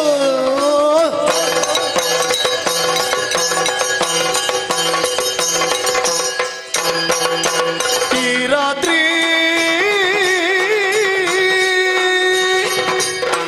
ರಾತ್ರಿ ನಿನ್ನ ಕೂಡಿ, ಈ ರಾತ್ರಿ ನಿನ್ನ ಕೂಡಿ ಕೂಡಿ ಕೂಡಿ, ಈ ರಾತ್ರಿ ನಿನ್ನ ಕೂಡಿ ಸುಖಿಸುವ ವಿಚಾರವೇ ನಗಾಯ್ತು ಪ್ರಕೃತಿ, ಸುಖಿಸುವ ವಿಚಾರವೇ ನಗಾಯ್ತು ಪ್ರಕೃತಿ. ರಂಭೆ ನಾರಿಮಣಿ ರಂಬೆ ಕೇಳು. ಯಮನವರ ದಾರದಿವು ಬಂದಿದ್ದಾಳು, ಯಮನವರ ದಾರದಿವು ಬಂದಿದ್ದಾಳು. ರಂಬೆ ಕೇಳು ರಂಬೆ, ನಾರಿಮಣಿ ರಂಬೆ ಕೇಳು. ಅಸಂಬದ್ಧ ಪ್ರಲಾಪಿ, ಹಾಗಲ್ಲ. ನಾರಿಮಣಿ ರಂಭೆ ಕೇಳು, ನಾರಿಮಣಿ ರಂಬೆ ಕೇಳು. ಬಾಯಿಗೆ ಬಂದ ಹಾಗೆ ರಂಭೆ ಅಂತ ಹೇಳು. ಮಾತಾಡುವಷ್ಟು ಪುರ್ಸೊತ್ತಿಲ್ಲ, ಏನು ಸಮಯ ಮೀರ್ತಾ ಉಂಟು. ಗೊತ್ತಾಯ್ತು ಈಗ? ಒಂದು ಗಳಿಗೆ ಸುಖ ಕೊಡು ರಂಬೆ. ಹೊತ್ತು ಮಾತಾಡಬೇಡ, ನಿತ್ಯದು ತಲ್ಲಗಾಡ, ನಿತ್ಯದು ತಲ್ಲಗಾಡ. ಸಚ್ಚರಿದ ನನ್ನ ನೀನು ಹೊರತು ನನ್ನ ನಿತ್ತು ನನಗೊಪ್ಪೆ ನಾನು. ಹೊತ್ತು ಮಾತಾಡಬೇಡ. ಹುಚ್ಚನ ಹಾಗೆ ವ್ಯವಹಾರ ಮಾಡ್ತಾ ಇದ್ದೀಯಲ್ಲ. ರಂಭೆ ಅಂದ್ರೆ ಏನು ಅಂತ ತಿಳಿದ ನೀನು? ಸಕಲ ಪುಣ್ಯವನ್ನು ಆರ್ಜಿಸಿ ಬಂದವರಿಗೆ ಮಾತ್ರ ದಕ್ಕುವಂತಹ ರಂಭೆಯನ್ನು ಏಕ ಕ್ಷಣದಲ್ಲಿ ಮಾತಾಡಿ ನನ್ನ ಜೊತೆ ಸೇರ್ಬೇಕು ಅಂತ ಹೇಳ್ತಾ ಇದೆಯಲ್ಲ. ಹೇಗೆ, ಎಲ್ಲಿಂದ, ಯಾವ ಅಧಿಕಾರದಿಂದ? ರಂಬೆ ನಿನಗೆ ಏನು ಮರುಳೆ, ಏನು ಮರುಳೆ, ಏನು ಮರುಳೆ, ಮರುಳೆ ಮರುಳೆ.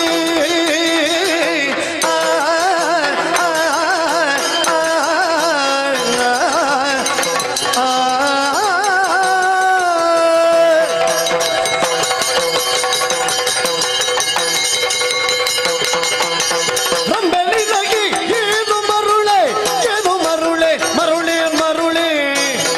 ತ್ರೈಲೋಕ್ಯಮು ಬೆರಗುಗೊಳಿಸಬಲ್ಲೆ, ತ್ರೈಲೋಕ್ಯಮು ಬೆರಗುಗೊಳಿಸಬಲ್ಲೆ.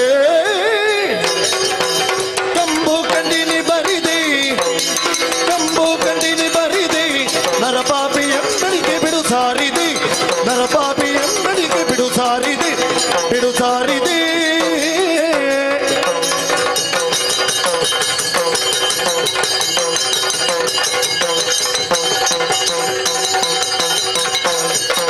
ರಂಬೆ ನಿನಗೆ ಏನು ಮರುಳಿ,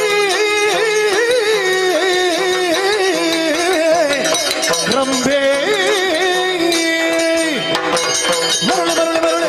ರಂಬೆ, ನಿನಗೆ ಅದು ಮರುಳೆ. ನಾನು ನಿನಗೆ ಅಂತ ಹೇಳ್ತಾ ಇರುವುದು. ಸಾಮಾನ್ಯ ಒಂದು ಭಾವಿಸಬೇಡ. ಏನು ಅಸಾಮಾನ್ಯತೆ? ಭೂಲೋಕದಲ್ಲಿ ರುದ್ರಪುರವನ್ನು ಕೇಳಿದ್ಯಾ? ಏನು ರುದ್ರಪುರ ಅಂತ ಗೊತ್ತಿಲ್ಲ. ಅಲ್ಲ, ಮಹಾರಾಜ ಶ್ವೇತಕುಮಾರನೇ ನಾನು. ಸೀತಕುವರನ ಕುರಿತಾಗಿ ನೀನು ನಾನು ನಾನಾಗಿ ಬಂದದ್ದಲ್ಲ, ಯಮಧರ್ಮರಾಯ ವರಗೊಟ್ಟು ಗಳಿಸಿದ್ದು.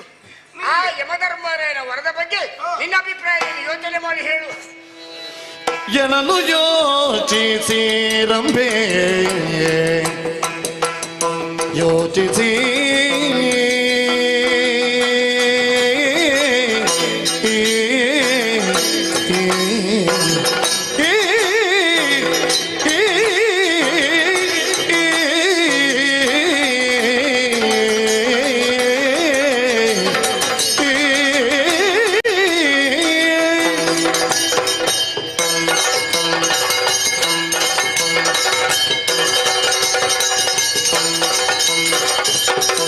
ಎನಲು ಯೋಚಿಸಿ ರಂಬೆ, ಜನಪ ಕೇಳಿ ನೀದಾದರೆ ಎಣಿಕೆಯೊಂದೇನು ಬೀಳುವೆ. ಅನುಕರಿಸು ನೀನು ಇನಿದಾದರಿ ಎಣಿಗಿ ಒಂದನು ಪೇಳ್ವಿ ಅನುಕರಿಸು ನೀನು ಜನಪ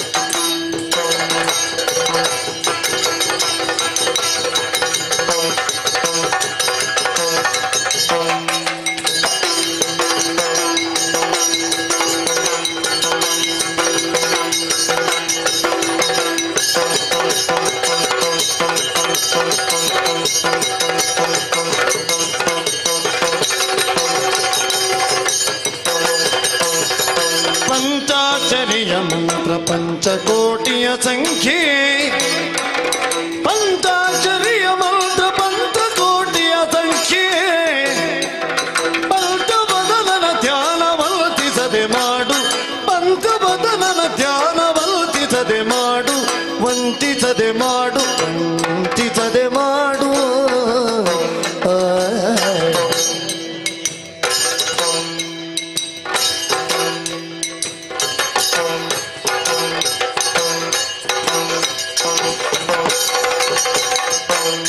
ಎನಲು ಯೋಚಿಸಿರಂಬೆ ಜನಪ ಕೇಳಿನಿದ್ದಾದರಿಣಿಕೆಯೋದನು ಬಿಗಿವೆ ಅನುಕರಿಸು ನೀನು ಜನಪ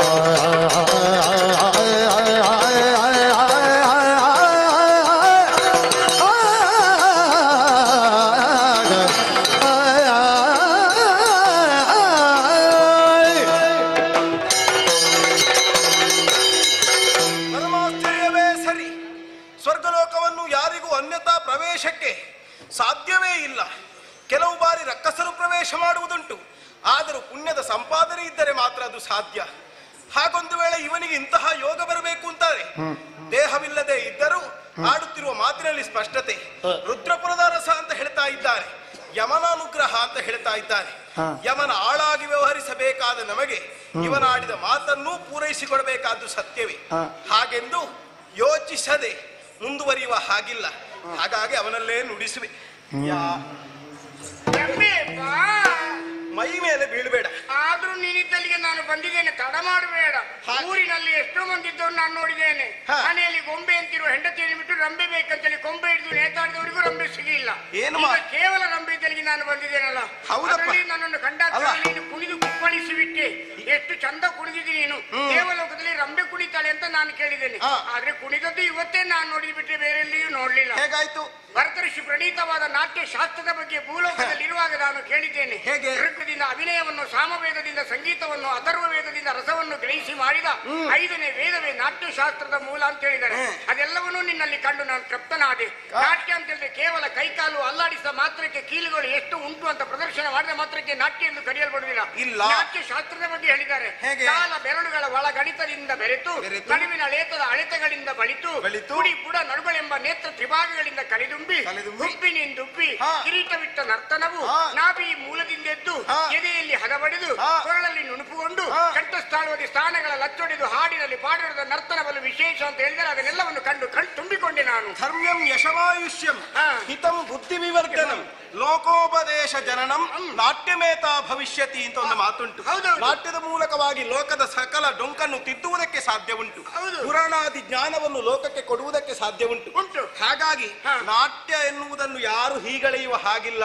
ಅದರ ಮೌಲ್ಯವನ್ನು ಎಲ್ಲರೂ ಅರಿಯಲೇಬೇಕು. ಮೌಲ್ಯಾಧಾರಿತವಾದಂತ ನಿನ್ನ ನಾಟ್ಯವನ್ನು ಕಂಡು ನಾನು ಸಂತುಷ್ಟನಾದೆ. ಅದೇನೋ ಸಂತೋಷವೇ ಆಯ್ತು. ಆದ್ರೆ ಅದಕ್ಕಿಂತ ಮೊದಲೊಂದು ವಾಕ್ಯವನ್ನು ಆಡಿದೆ. ಊರಿನ ರಂಬೆಯರಿಗೆ ಬೇಕಾಗಿ ಮನೆ ಹೆಂಡತಿಯನ್ನು ಬಿಡುವವರು ಅಂತ. ಹೌದು. ನಿನ್ನ ಕಥೆಯೋ ಹೇಗೆ? ಇಲ್ಲ ಇಲ್ಲ ಇಲ್ಲ, ನಾನು ಮನೆಯಲ್ಲಿ ಹೆಂಡತಿದ್ದೇ ಬಂದದ್ದು ಈಚೆ. ಅಲ್ಲ, ಮನೆಯಲ್ಲಿ ಹೆಂಡತಿದ್ದೇ ಹೌದು, ಊರಿನ ಹೆಂಡತಿ ಏನು ಅಂತ ನೋಡ್ಲಿಲ್ಲಲ್ಲ. ಅಲ್ಲ, ನಾನು ಹೇಳಿದ್ದು ಮನೆಯಲ್ಲಿ ರಂಬೆ ಅಂತಿರುವ ಚಂದದ ಹೆಂಡತಿಯನ್ನು ಬಿಟ್ಟು ಕೊಂಬೆ ಇದ್ದು ರಂಬೆ ಬೇಕಂತೇಳಿ ನೇತಾಡದವರಿಗೆ ಸಿಗದಿದ್ದಾಗ ನನಗೆ ಆಕಸ್ಮಿಕವಾಗಿ ನೀನು ಸರಿಯಪ್ಪ ಮುಂಗೈಗೆ ಬೇಕಾದ ಬೆಣ್ಣೆಯನ್ನು ಸವರಿ ಅದನ್ನು ತಿನ್ನುವಂತ ಪ್ರಯತ್ನಿಸು ಅಂತ ಹೇಳಿದ್ರೆ ಆಗ್ಲಿಕ್ಕಿಲ್ಲ. ಇರುವ ಬಿಡುವುದಿಲ್ಲ, ನಕ್ಕಲಿಕ್ಕೆ ಅಟಕುವುದಿಲ್ಲ. ಹೌದು. ಈಗ ಒಂದು ಮಾತುಂಟು, ಏನು? ಪಂಚಭೂತಗಳಿಂದ ಆವೃತವಾದದ್ದು ಪ್ರಪಂಚ. ಅಂತ ಪ್ರಪಂಚದಲ್ಲಿ ಮನುಷ್ಯರೇ ಇರಲಿ, ಸಕಲ ಪ್ರಾಣಿಗಳೇ ಇರಲಿ, ಅವುಗಳೆಲ್ಲವೂ ಪಂಚೇಂದ್ರಿಯಗಳಿಂದಲೇ ಇಂದಲೇ ಒಳಗೊಂಡವದ್ದು. ಕಣ್ಣು, ಕಿವಿ, ಮೂಗು, ನಾಲಗೆ, ಚರ್ಮ ಅಲ್ವಾ? ಅಂತ ದೇಹವನ್ನು ಹೊಂದಿದವನಿಗೆ ಸಕಲ ಸುಖವನ್ನು ಕೊಡುವುದಿದ್ರೆ ಅದು ಹೆಣ್ಣು ಅಂತ ಲೋಕದ ಯಾರು ಹೇಳಿದ್ರು? ಪಂಚಭೂತಿಗವಾದಂತ ಈ ಪ್ರಪಂಚದಲ್ಲಿ ಪಂಚೇಂದ್ರಿಯಗಳಿಗೆ ಸುಖ ಕೊಡೋದಕ್ಕೆ ಹೆಣ್ಣೆ ಮಾತ್ರ ಸಮರ್ಥ ಅಂತ ಹೇಳಿದವರು ಯಾರು? ಅಲ್ವಾ? ಅಲ್ವೇ ಅಲ್ಲ. ಹೇಗೆ ಅಂಗಡಿಯಲ್ಲಿ ಮಾರಲ್ಪಡುವ ಸಾಮಾನ್ಯ ಚಕ್ಲಿಗೂ ಆ ಯೋಗ್ಯತೆ ಉಂಟು. ದೇವ್ರೆ, ಅದು ಹೇಗೆ? ಹೇಗೆ ಪಂಚೇಂದ್ರಿಯಗಳು ಯಾವುದು? ಕಣ್ಣು, ಕಿವಿ, ಮೂಗು, ನಾಲಿಗೆ, ಚರ್ಮಗಳಲ್ವೇ? ಹೌದು. ಅಂಗಡಿಯಲ್ಲಿ ಚಕ್ಲಿಯನ್ನು ತೆಗೆದು ಹೀಗೆ ನೋಡಿದ್ರೆ ಕಣ್ಣಿಗೆ ಆನಂದವನ್ನು ಉಂಟು ಮಾಡ್ತದೆ. ಅದನ್ನು ಮೂಗಿನ ಹತ್ರ ತಗೊಂಬ, ಪರಿಮಳ ಮೂಗಿಗೆ ಆನಂದವನ್ನು ಉಂಟು ಮಾಡ್ತದೆ. ಬಾಯಿಗೆ ಹಾಕಿ ಕರುಕುರು ಎನ್ನುವ ಶಬ್ದ ಕಿವಿಗಿಂಪಾಗ್ತದೆ. ಅಗಿತಾ ಹೋದಾಗ ನಾಲಿಗೆಗೆ ರುಚಿ ಕೊಡ್ತದೆ. ಕೊನೆಯದಾಗಿ ಚರ್ಮಕ್ಕೆ ಏನು ಮಾಡ್ತೀವಿ? ಏನು ಸಮಸ್ಯೆ ಇಲ್ಲ. ಜೋರು ತುರಿಸಿದಾಗ ಚಕ್ಕುಳಿಯ ಮುಳ್ಳಿಂದ ಪರ ಎಳೆದ್ರಾಯ್ತು. ಎಂತ ಸುಖ ಮಾರಿ. ಆದ್ರೆ ದುರಾದೃಷ್ಟ ಅದಲ್ಲ. ಚಕ್ಕುಳಿಯಿಂದಲೇ ಸುಖ ಸಿಗ್ತದೆ ಅಂತ ಹೇಳುವವನು ರಂಬೆಯ ಹತ್ರ ಬಂದನಲ್ಲ. ಅದಕ್ಕೆ ಸ್ಪಂದನೆ ಇಲ್ಲವಲ್ಲ, ಅದಕ್ಕೆ ಬಂದ. ನಿನಗೂ ಸ್ಪಂದನೆ ಬೇಕು. ಹಾಗಾದ್ರೆ ಸ್ಪಂದನೆ ಕೊಡಬೇಕು ಅಂತಾದ್ರೆ ದೇಹ ಅನ್ನುವುದು ಬೇಕಾಗ್ತದೆ. ನಿನ್ನನ್ನು ನೋಡಿದ್ರೆ ದೇಹವೇ ಇಲ್ಲದ ನೀನೊಂದು ರೂಪ. ನಾನು ಏಕಮುಖಿ ಪ್ರೇಮಿ, ನನಗೆ ಇಬ್ರು ಬೇಕಾಗಿಲ್ಲ, ಒಬ್ಬರೇ ಸಾಕಾಗ್ತದೆ. ಹಾಗಾದ್ರೆ ನಿನ್ನನ್ನು ಹೊಂದುವಲ್ಲಿ ಹೆಣ್ಣಿಗೂ ಸುಖ ಸಿಗ್ತದೆ ತಾನೆ. ಅದು ನನಗೆ ಹೊಂದಬೇಕು ಅಂತಾದ್ರೆ ನಿನ್ನನ್ನು ಈ ದೇಹದಿಂದ ಕೂಡ್ಲಿಕ್ಕೆ ಸಾಧ್ಯವೇ ಇಲ್ಲ. ಅದಕ್ಕಾಗಿ ದೇಹ ರೂಪ ಬೇಕು ಅಂತಾದ್ರೆ ಅದಕ್ಕೊಂದು ಸುಲಭೋಪಾಯ ಉಂಟು. ಯಾವುದು? ಶಿವನಾಮ ಸ್ಮರಣೆಯನ್ನು ಮಾಡುವುದು. ಪಂಚಾಕ್ಷರಿಯ ಮಂತ್ರ ಓಂ ನಮಃ ಶಿವಾಯ ಅನ್ನುವ ವಿಶೇಷವಾದ ಮಂತ್ರ. ಈ ಮಂತ್ರದಲ್ಲಿ ಮೂರು ಮೂರ್ತಿಗಳ ಆವಾಹಗೊಂಡಿರುವಂತಹ ಮಂತ್ರ. ಇದನ್ನು ಪಠಿಸುವ ಮೂಲಕವಾಗಿ ಎಲ್ಲಿಯೂ ಮುಗಿಸಬೇಕು ಅಂತ ಇಲ್ಲ. ಅದು ನಿರಂತರವಾಗಿ ಪಠಿಸುವುದಕ್ಕೆ ಇರುವಂತಹ ಮಂತ್ರ. ಪೃಥ್ವಿ ತತ್ವ ಇರಬಹುದು, ಜಲತತ್ವ ಇರಬಹುದು, ಅಗ್ನಿ ತತ್ವ ಇರಬಹುದು, ವಾಯು ತತ್ವವೇ ಇರಬಹುದು, ಅಥವಾ ಆಕಾಶ ತತ್ವವೇ ಇರಬಹುದು. ಇಂತಹ ಮೂಲ ತತ್ವಗಳೆಲ್ಲವೂ ನಮಃ ಶಿವಾಯ ಎನ್ನುವಂತಹ ಮಂತ್ರದಲ್ಲಿ ಉಂಟು. ಅಂತಹ ಮಂತ್ರವನ್ನು ನೀನು ಪಠಿಸಿದೆ ಅಂತಾದ್ರೆ ಮತ್ತೊಮ್ಮೆ ಭೌಮವಾದ ದೇಹ ನಿನಗೆ ಒದಗಿ ಬರುವುದಕ್ಕೆ ಉಂಟು. ಆದ್ರೆ ಸ್ವಲ್ಪ ಏನು ಪಠಿಸುವುದಲ್ಲ, ಮತ್ತೆ ಪಂಚಕೋಟಿ ಸಂಖ್ಯೆಯಲ್ಲಿ ನೀನು ಓಂ ನಮಃ ಶಿವಾಯ ಹೇಳಬೇಕು. 5 ಕೋಟಿಯ? ಹೌದು. ಯಾವ್ದಾದ್ರು ಸುದ್ದಿ ಮಾತಾಡು, ಕೋಟಿ ಸುದ್ದಿಯನ್ನು ಮಾತಾಡಬೇಡ. ಯಾಕಪ್ಪ? ಭೂಲೋಕದಲ್ಲಿ ಅದಕ್ಕೆ ಇಷ್ಟು ಬಿಡುಗಡೆ, ಇದಕ್ಕೆ ಇಷ್ಟು ಕೋಟಿ ಬಿಡುಗಡೆ ಅಂತ ಹೇಳಿ ಗುಳು ಮಾತಾಡೋದು ಬಿಟ್ಟರೆ ಎಲ್ಲಿ ಬಿಡುಗಡೆ ಆಗೋದಿಲ್ಲ. ಅದು ಹಾಗೆ ಕೋಟಿ ಅಂತ ಹೇಳುವಾಗ ನನಗೆ ಹೆದರಿಕೆ ಆಗ್ತದೆ. ಅದು ಆಶ್ವಾಸನೆ. ನೀನೊಬ್ಬ ರಾಜಕಾರಣಿ ಅಲ್ವಾ? ನೀನು ಆಶ್ವಾಸನೆಯಾಗಿ ತಕ್ಕೊಳ್ಬಾರ್ದು, ಅದನ್ನೇ ಪಠಿಸುವನಾಗಬೇಕು. ಹಾಗಾದ್ರೆ ಇಷ್ಟು 5 ಕೋಟಿಯ? 5 ಕೋಟಿ ಓಂ ನಮಃ ಶಿವ ಹೇಳಿಕೆ ಎಷ್ಟು ತಾನೇ ಹೊತ್ತಾಗ್ತದೆ. ಆದ್ದರಿಂದ ಒಂದು ಸಣ್ಣ ಚೀಟಿಯಲ್ಲಿ ಬರೆದು ಕೊಡ್ತೇನೆ 5 ಕೋಟಿ ಅಂತ ಹೇಳಿ. ಹೌದಾ? ಬರ್ಕೊಡ್ತೀಯಾ? ಆಯ್ತಪ್ಪ. ರಂಬೆಯ ಸುಖ ಸಿಕ್ಕಿತ್ತು ಅಂತ ನಾನು ಬರ್ಕೊಡ್ತೇನೆ. ಅದೆಂತದ್ದು? ನಾನು ಬರ್ದು ಕೊಡ್ತೇನಾ? ಅದಾಗುದಿಲ್ಲ. ನಿನಗಾದ್ರೆ ಆಗುವುದಿಲ್ಲ, ನಮಗಾದ್ರೆ ಆಗ್ತದೆ ಅಂತ. ಹಾಗಾಗುವುದಿಲ್ಲ. ನೀನು ಏಕಾಗ್ರ ಚಿತ್ತನಾಗಿ ಪಠಿಸಲೇಬೇಕು. ಸುಮ್ಮನೆ ಆಗುವುದಿಲ್ಲ. ಪದ್ಮಾಸನವನ್ನು ಬಲಿದು ಕುಳಿತುಕೊಳ್ಳಿ.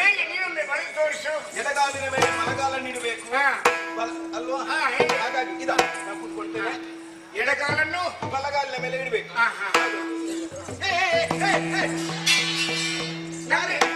ನನ್ನ ಬಲಗಾಲನ್ನು ನಿನ್ನ ಎಡ ತೊಡೆಯ ಮೇಲೆ ಇಟ್ಟಿದ್ದೇನೆ. ಈಗ ಒಂದು ಹೇಳಿದ್ರಲ್ಲಿ ಎಲ್ಲವೂ ಹೇಳಬೇಕು ಅಂತ ಇಲ್ಲ, ಸ್ವಲ್ಪ ತಿಳಿಯಬೇಕು. ಹೌದಾ? ಅದು ನಿನ್ನ ಕಾಲಿನ ಮೇಲೆ ನಿನ್ನ ಕಾಲು ಅಂತ ಹೇಳಿ ನನ್ನ ತೊಡೆ ಮೇಲೆ ನಾನು ಕಾಲಿಟ್ಕೊಳ್ಳಿ ಯಾವ ಸುಖಕ್ಕಾಗಿ? ಅದೇ ನಿಜವಾದ ಏಕಾಗ್ರತೆಗೆ ಕಾರಣ ಆಗ್ತದೆ. ಹೌದಾ?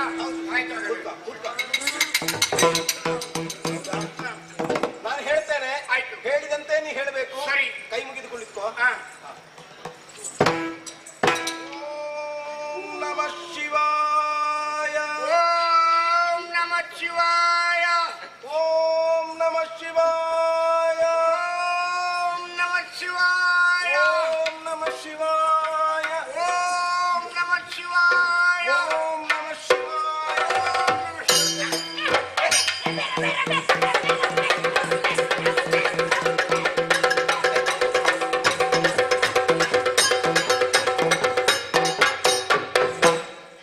ನಿನ್ನಲ್ಲಿ ಯಾರು ಹೇಳುವುದಕ್ಕೆ? ನೀನು ಧ್ವನಿ ಅಲ್ಲಿ ಕೇಳಿದ್ದು ನನಗೆ. ನಿನಗೆ ಆಗುತ್ತದೆ ಅಂತ ಎಲ್ಲ ಪ್ರದರ್ಶನವೇ? ಇಲ್ಲ ಇಲ್ಲ. ಮತ್ತೆ ಮೊದಲಾದ್ರೆ ಆಗ್ತಿತ್ತು, ಈಗ ಆಗುದಿಲ್ಲ. ಆಯ್ತಪ್ಪ, ಕೂಡಿದಷ್ಟು ಅದು ಮಾಡ್ತೀನಿ. ಹಾಗಾಗುವುದಿಲ್ಲ. ನಾನು ಇಲ್ಲೇ ನಿನ್ನನ್ನು ನೋಡ್ತಾ ಇರ್ತೇನೆ. ನಾನು ಹೇಳಲಿಕ್ಕಿಲ್ಲ, ನೀನು ಮಾತ್ರ ಹೇಳಲಿಕ್ಕೆ. ಏಕಾಗ್ರತೆ ಇರ್ಬೇಕು. ಹೌದು, ಹೇಳು. ಓಂ ನಮಃ ಶಿವಾಯ. ಓಂ ನಮಃ ಶಿವಾಯ. ಓಂ ನಮಃ ಶಿವಾಯ. ಓಂ ನಮಃ ಶಿವಾಯ.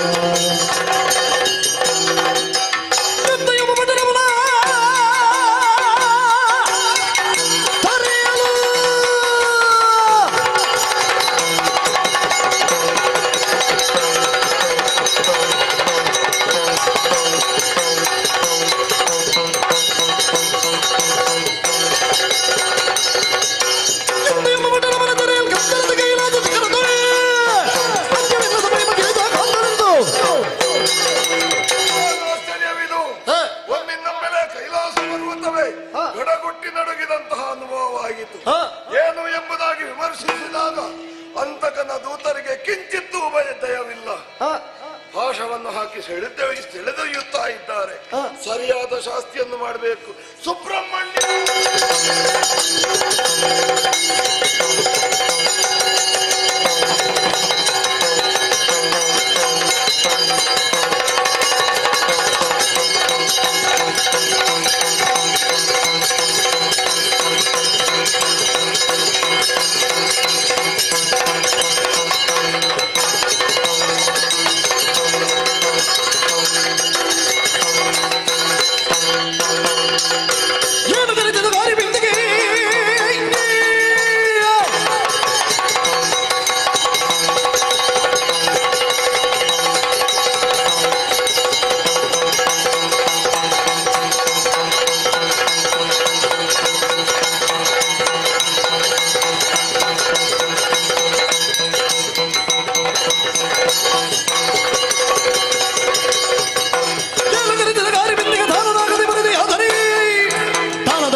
ಶ್ವೇತಕುವರ ನನ್ನನ್ನೇ ಧ್ಯಾನಿಸ್ತಾ ಇದ್ದಾನೆ. ಅಂತಕನ ದೂತರು ಸೆಳೆದೊಯ್ಯುವುದಕ್ಕೆ ಮನ ಮಾಡ್ತಾರೆ.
ಕಾರ್ಯವೇ ಮಾಡುವುದು ಮತ್ತೆ. ಅದೇ ರೀತಿ ನಾನು ಕೂಡ ನನ್ನ ಕಾರ್ಯವನ್ನು ಮಾಡುವುದಕ್ಕಾಗಿ ಬಂದಿದ್ದೇನೆ. ತಂದೆಯ ಆಜ್ಞೆಯಾಗಿದೆ ನಮ್ಮ ಭಕ್ತನ ದೇಹವನ್ನು ಕರೆದುಕೊಂಡು ಹೋಗುವುದಕ್ಕಾಗಿ. ತಡೆಯೊಡ್ಡಿದೆ ಎಂದರೆ ನಿಮ್ಮಿಂದ ಏನಾಗಿದೆ?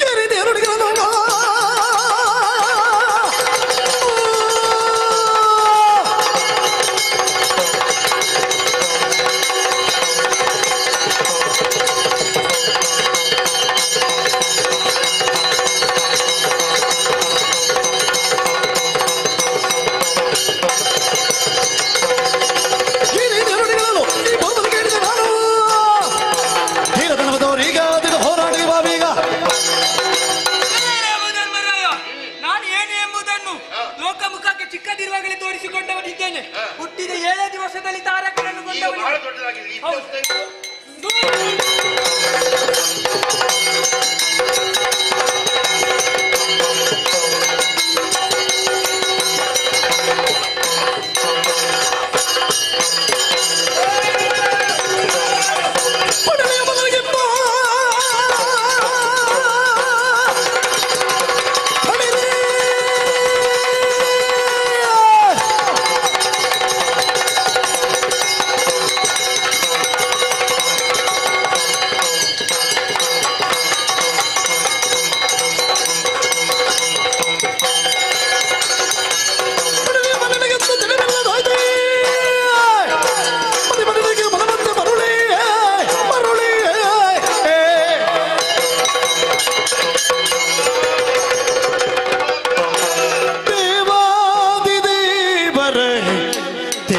ಶಂಕರನೇ ದೇವಾದಿದೇವರ ದೇವಶಂಕರನೇ ಯಾವುದಿಲ್ಲನು ಭಕ್ತ ಜನವ ಶಂಕರನೇ ವಾಸುಕಿ ಭೂಷ ಕೈಲಾಸ ಗಿರೀಶ ವಾಸುಕಿ ಭೂಷ ಕೈಲಾಸ ಗಿರೀಶ ವಾದವನು ಪಾದ ಪಾವನ ವೀಶ ದೇವಾದಿ ದೇವರ ದೇವ ಶಂಕರನೇ ಶಂಕರ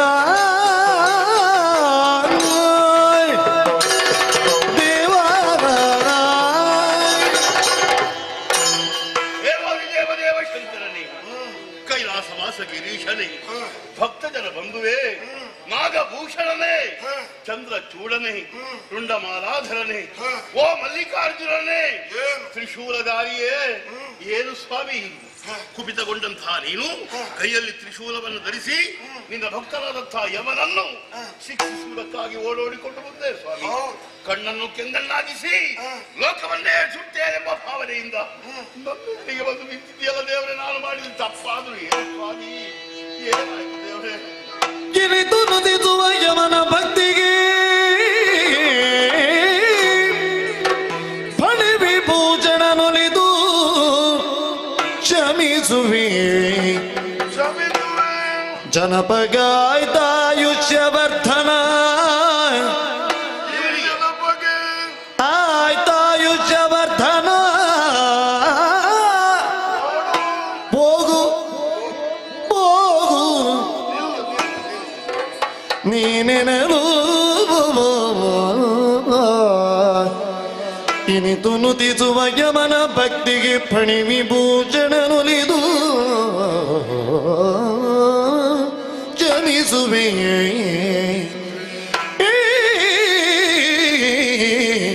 ಕ್ಷಮಿಸುವೆ. ದಂಡಧರನೇ ಭಗವಂತ ಪರಶಿವ ನಿನ್ನನ್ನು ವಿರೋಧಿಸುವುದಕ್ಕೆ ಬಂದ ಅಂತ ಭಾವಿಸಿಕೊಂಡೆಯ? ಮತ್ತೇನು ಸ್ವಾಮಿ? ಖಂಡಿತ ಇಲ್ಲ. ಮತ್ತೆ ನೀನು ಕೊಟ್ಟಂತಹ ವರಕ್ಕೆ ಪೂರಕವಾಗಿ ನಾನೆಲ್ಲಿ ಬಂದೆ? ನಾನು ಕೊಟ್ಟ ವರಕ್ಕೆ ಪೂರಕವಾಗಿ? ಹೌದು. ಪ್ರೇತಾತ್ಮಕ್ಕೆ ನೀನೊಂದು ವರವನ್ನಿತ್ತೆ ಅಂತೆ. ಹೌದು. ಒಂದು ರಾತ್ರಿ ರಂಬೆಯಳ ಭೋಗ. ಹೌದು. ಒಂದು ರಾತ್ರಿಯನ್ನು ರಂಬ ನಿವಾಸದಲ್ಲಿ ಕಳೆದಿದ್ದಾನೆ ವಿನಃ ರಂಬೆಯ ಭೋಗವನ್ನಾತ ಅನುಭವಿಸಿದ್ದಾನೆ. ಅದು ಅವನ ಹಣೆ ಬರ, ನಾನೇನ್ ಮಾಡಲಿ. ಆದರೆ ದೇವರ್ಗಳಾದಂತಹ ನಾವುಗಳೆಲ್ಲ ಕೊಟ್ಟ ಮಾತನ್ನು ಯಾವತ್ತೂ ಮೀರಬಾರದು. ನಾನು ಮೀರಲಿಲ್ಲ ದೇವರೇ. ಅದನ್ನು ಸಾಕಾರಗೊಳಿಸುವುದಕ್ಕೆ ನಾನು ಬಂದೆ. ಸಾಕಾರಗೊಳಿಸಿ. ಇದರಲ್ಲೊಂದು ನಿಗೂಢವಾದಂತಹ ರಹಸ್ಯವಿದೆ. ರಹಸ್ಯವೇ? ಇದೊಂದು ರೀತಿಯ ನಾಟಕ. ಯಾರು ಆಡಿದ್ದು? ನಾವು ಮಾಡಿದ ನಾಟಕ. ನಿಮಗೆ ಬೇರೆ ಕೆಲಸ ಇಲ್ವಾ? ಯಾಕೆ ಈ ನಾಟಕವನ್ನೆಲ್ಲ ಹೀಗೆ ಈ ರೀತಿಯಾಗಿ ಪ್ರಸಂಗ ಆಡುದಾ? ಯಾಕೆ ಗೊತ್ತಾ? ಯಾಕೆ? ಧರೆಯಲ್ಲಿ ಹುಟ್ಟಿದಂತಹ ದುರ್ಜಯ ನಾಮಕನಾದಂತಹ ಸುರನೋರ್ವ ವಿಧಿಯಿಂದ ಒಂದು ವರವನ್ನು ಪಡೆದ.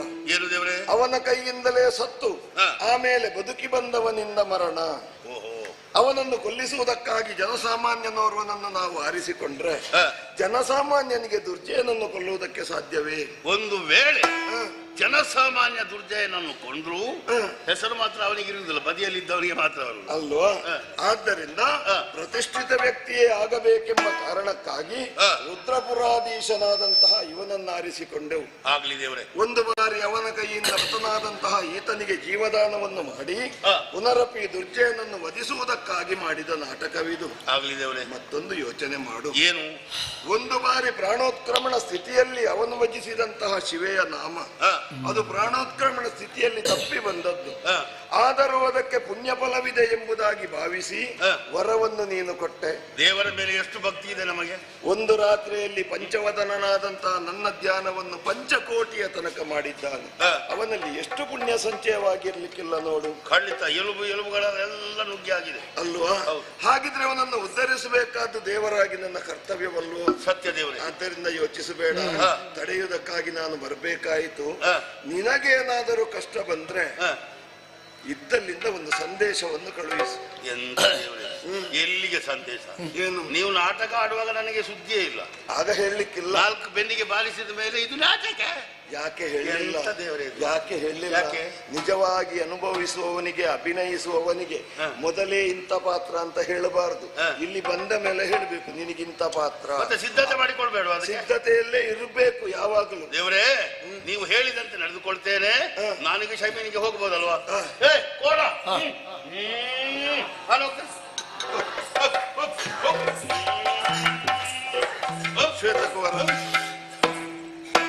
ಶ್ವೇತಕುಮಾರ ಯಮಧರ್ಮನಲ್ಲಿ ಒಂದು ವರವನ್ನು ಯಾಚಿಸಿದೆಯಂತೆ. ರಂಬೆಯ ಭೋಗ. ದಿವ್ಯ ದೇಹವನ್ನು ಧರಿಸದ ಮಾತ್ರಕ್ಕೆ ಯಾವುದೇ ಕಾರಣಕ್ಕೂ ರಂಬೆಯ ಭೋಗ ಸಿಗುವುದಿಲ್ಲ. ನಿನಗೆ ದಿವ್ಯ ದೇಹವನ್ನು ಕೊಡ್ತೇನೆ. ರಂಬೆಯ ಭೋಗವನ್ನು ನೀನು ಅನುಭವಿಸು. ಆಮೇಲೆ ಪಂಚಭೂತಾತ್ಮಕವಾದಂತಹ ಶರೀರವನ್ನು ಧರಿಸಿ ಕರ್ಮಭೂಮಿಗೆ ಇಳಿ. ದುಷ್ಟನಾದಂತಹ ದುರ್ಜಯನನ್ನು ವಧಿಸು. ಸಾಧ್ವಿ ಶಿರೋಮಣಿಯಾದಂತಹ ನಿನ್ನ ಮಡದಿ ಶಿವೆಯನ್ನು ಸೆರೆಯಿಂದ ಬಿಡಿಸು. ಲೋಕೋತ್ತರವಾದಂತಹ ಕೀರ್ತಿಯನ್ನು ಪಡಿ. ಶಿವಪಂಚಾಕ್ಷರಿಯ ಮಹಿಮೆಯನ್ನೊಳಗೊಂಡಂತಹ ಶ್ವೇತಕುಮಾರ ಚರಿತ್ರೆಯನ್ನು ಲೋಕ ವಿಶ್ರುತಗೊಳಿಸು. ಕೊನೆಗೊಂದು ದಿನ ನನ್ನ ಸಾನ್ನಿಧ್ಯವನ್ನು ಸೇರಿಕೊ. ನಿರುಪಮ ನಿರಾಳಂಬ ನಿತ್ಯ ನಿರ್ಭಯ ನಿರಾವರಣ ನಿರ್ಮಾಯ ನಿರ್ಮಲ ನಿರ್ವಿಕಲ್ಪ ನಿಜ ನಿರಸೂಯ ನಿಶ್ಚಿಂತ ನಿರ್ಲೇಪ ನಿರ್ಗುಣ ನಿರಾಧಾರ ನಿತ್ಯ ತೃಪ್ತ ನಿರವಧ್ಯ ನಿರ್ಭಿನ್ನ ನಿರ್ನಾಪೇಕ್ಷ ನಿಕ್ಷಾಮಿ ನಿಷ್ಕಳ ನಿರಾಕಾರ ನೀರದ ನಿರಂಕಾಲ ನಿರ್ಮಲ ನಿರಾಳ ವಿರೂಪಾಕ್ಷ ನುತಕಾಯ ಜಿತಕಾಯ ಪುರಮತನ ವರಕತನ ಧೃತಸೋಮ ಗತಕಾಮ ತಿರುಳಿಂಗ ವರಸಂಗ ಸತಿದೂರ ಮತಿಸಾರ ಗಿರಿಗೇಶ ಸ್ಮರಣಾಚ ದುರಿತಹರ ಕರುಣಾಕರ ಪ್ರತಿರಹಿತ ನುತವೀತ ಶರದಮಯ ಭರಿತಜಯ ವಿತದಗಣ ಚತುರಗುಣ ಸುರರಾಜ ವರತೇಜ ಶಿತಗಳನೆ ಯತಿಬಳನೆ ಶರಣು ಶರಣು ಶಂಕರ ಶರಣು ಶರಣು ಶಂಕರ ಪೀಠಂ ಯಸ್ಯ ಧರಿತಿ ಜಲಧರ ಕಲಶಂ ಲಿಂಗಂ ಆಕಾಶ ಮೂರ್ತಿಂ ನಕ್ಷತ್ರ ಪುಷ್ಪಮಾಲ ಗ್ರಹಗಣ ಪುಷ್ಪಂ ನೇತ್ರ ಚಂದ್ರಾರ್ಕ ವಗ್ನಿ ಕುಕ್ಷಿ ಸಪ್ತ ಸಮುದ್ರಂ ಭುಜಗಿರಿ ಶಿಖರಂ ಸಪ್ತ ಪಾತಾಳಪಾದ ವೇದವಕ್ತ್ರಂ ಷಡಗ್ನಂ ದಶದಿಶವದನಂ ದಿವ್ಯಲಿಂಗಂ ಸದಾಶಿವ ನಮಾಮಿ ನೀಲಕಂಠಂ ಕಾಲಮೂರ್ತಿಂ ಕಾಲತ್ಯಂ ಕಾಲನಾಶನಂ ಚಂದ್ರಾರ್ಕಗ್ನಿ ವಿಲೋಚನಂ ಸ್ಮಿತ ಮುಖಂ ಪದ್ಮದ್ವಯಾಂತ ಸ್ಮಿತ ಮುದ್ರಪಾಶ್ಯಂ ರಜಾಸ್ತ್ರ ಸತ್ವಿಲಸತ್ಪಾಣಿ ಭೀಮಾಂಶು ಪ್ರಭಾವಲಯಂ ತ್ರಿನೇತ್ರಾಂತ ಧ್ರಿಯಾಯುಧಂ ತ್ರಿಗುಣಂ ಪಾಪ ಸಂಹಾರಂ ಏಕಬಿಲ್ವಂ ಶಿವಾರ್ಪಣಂ ಏಕಬಿಲ್ವಂ ಶಿವಾರ್ಪಣಂ ಏಕಬಿಲ್ವಂ ಶಿವಾರ್ಪಣಂ